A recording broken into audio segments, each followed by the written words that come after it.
పరమశాంతి.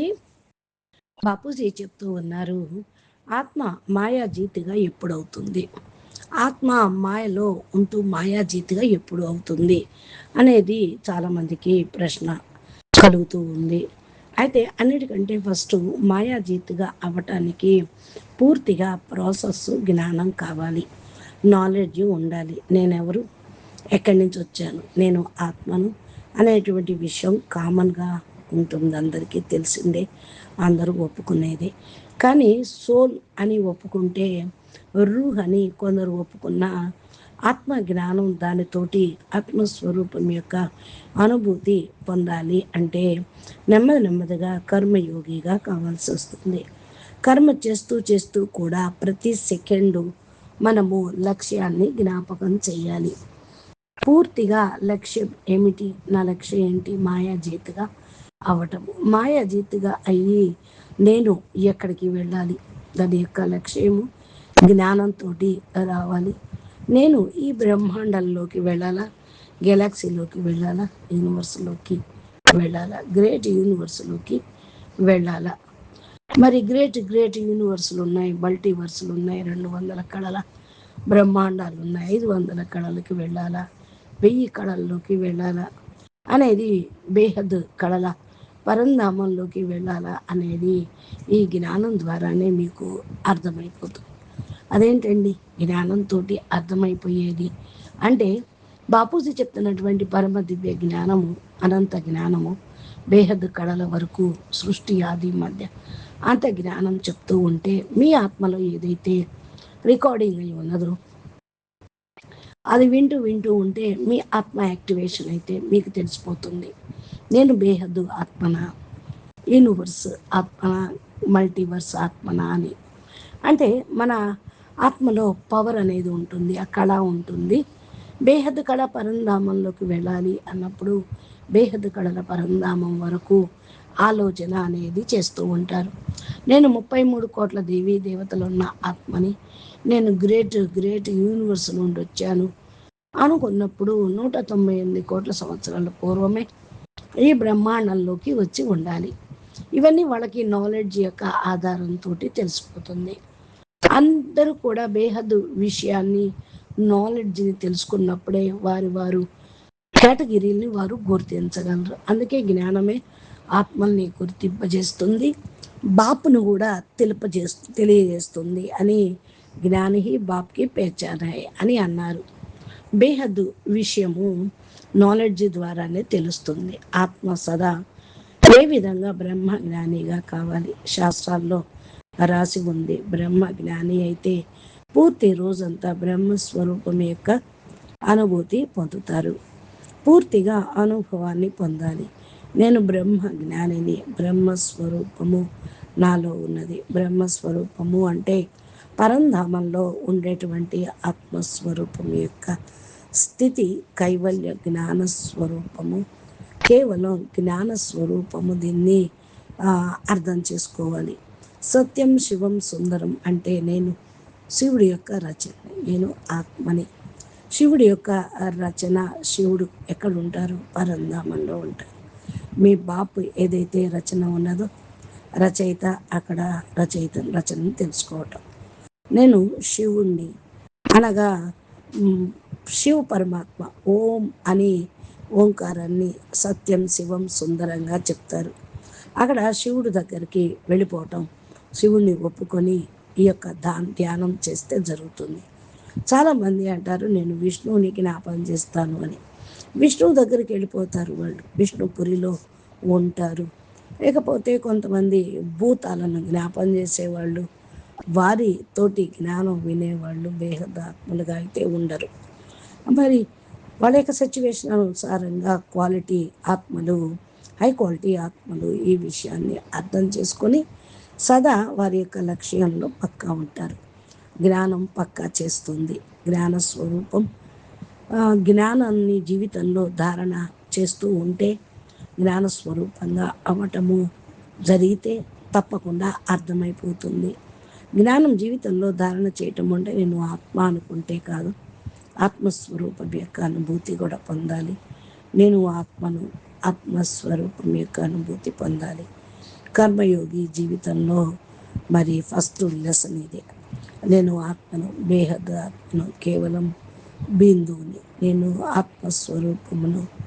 ఎక్కడికి వెళ్ళాలి? బేహద్ కళాపరంధామంలోకి వెళ్ళాలి. ఎవరు తీసుకొని వెళ్తారు అంటే ఆల్మైటీ అదర్టి బేహద్కే బేహద్ పరంపిత నన్ను తీసుకొని వెళ్ళటానికి వచ్చారు. అందుకని నష్టో మోహ స్మృతి స్వరూపంగా కావాలి. ఎలా అవుతారు? ఇచ్చా మాత్రం అవిద్యగా కావాలి.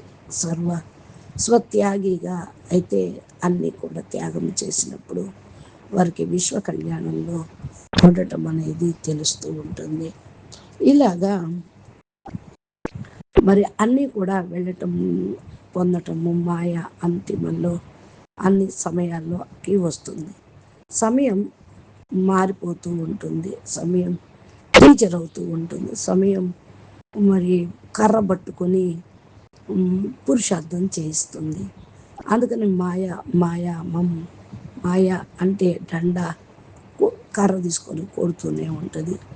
మీరైతే పరంధామాన్ని జ్ఞాపకం చేయండి.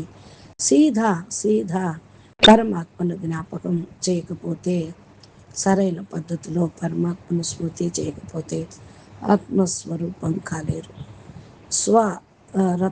స్వపురుషార్థం చేయలేరు. స్వపరివర్తన చేసుకోకపోతే విశ్వపరివర్తన ఏం చేయగలరు? విశ్వపరివర్తనకు ఆటోమేటిక్గా కావాలి. మీరు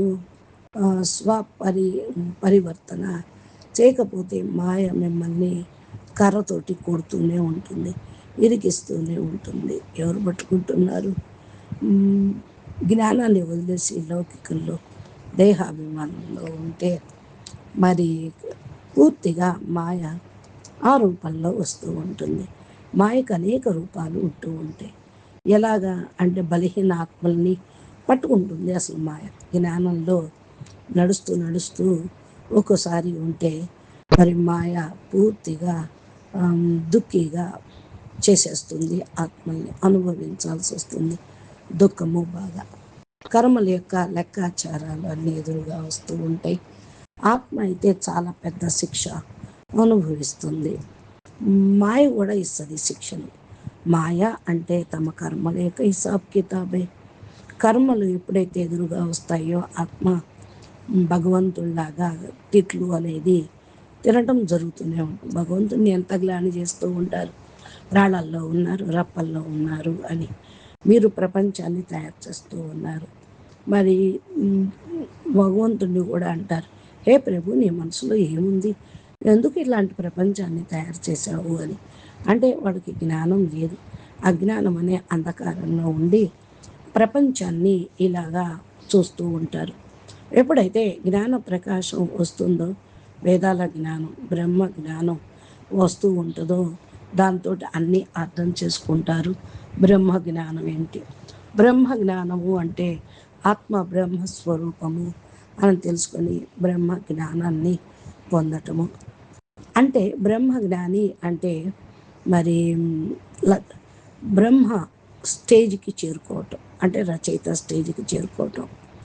బ్రాహ్మణులుగా కూడా పక్కా బ్రాహ్మణులుగా అవటం. అప్పుడు అన్ని రకాల యుద్ధాలు సమాప్తమవుతాయి. బ్రాహ్మణులు యుద్ధం చేయరు, జ్ఞానులు యుద్ధం చేయరు. క్షత్రియ సంస్కారం ఉన్నవాళ్ళు యుద్ధము, కళాక్లేశాలు ఉంటూ ఉంటాయి. వ్యాపారం చేసేవాళ్ళు జీవితంలో వ్యాపారం ఇంపార్టెంట్ ఇస్తూ ఉంటారు. డబ్బులు సంపాదన, మాయలో ఇరుకుపోతూ ఉంటారు. మాయజీతుగా అవ్వటానికి మరి అన్నిటికంటే గొప్ప తపస్సు కావాలి. త్యాగము మరియు తపస్సు బుద్ధితోటి చేసినప్పుడే పరంధామం యొక్క స్మృతి అనేది కలుగుతుంది.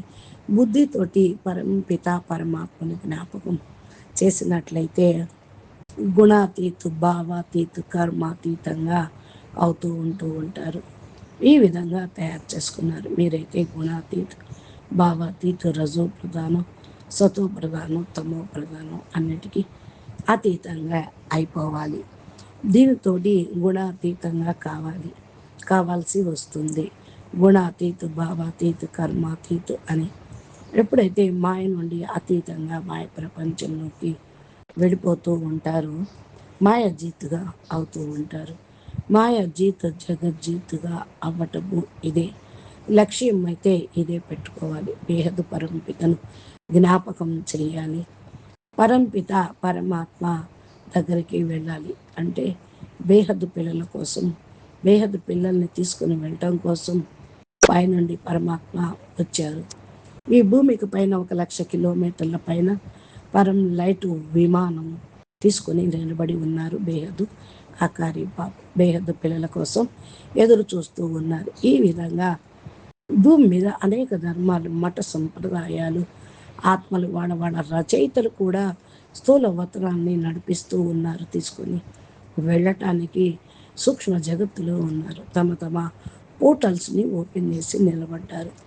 పోర్టల్స్ అంటేనే విమానం యొక్క దర్వాజా ఓపెన్ చేయటం, సూక్ష్మ వతనంలో ఉండటం. అన్నీ కూడా తమ తమ రచయితను వెతుకుతూ ఉన్నారు. తమ రచయిత రచన కలిసే వెళ్ళటం జరుగుతుంది. రచయితలు వెతుకుతూ ఉన్నారు. ఎవరు ఎక్కడి నుండి వచ్చారు అనేది వాళ్ళకైతే జ్ఞానం లేదు. అన్నిటికంటే ఫస్ట్ సబ్జెక్టు సత్య జ్ఞానం యొక్క నాలెడ్జ్.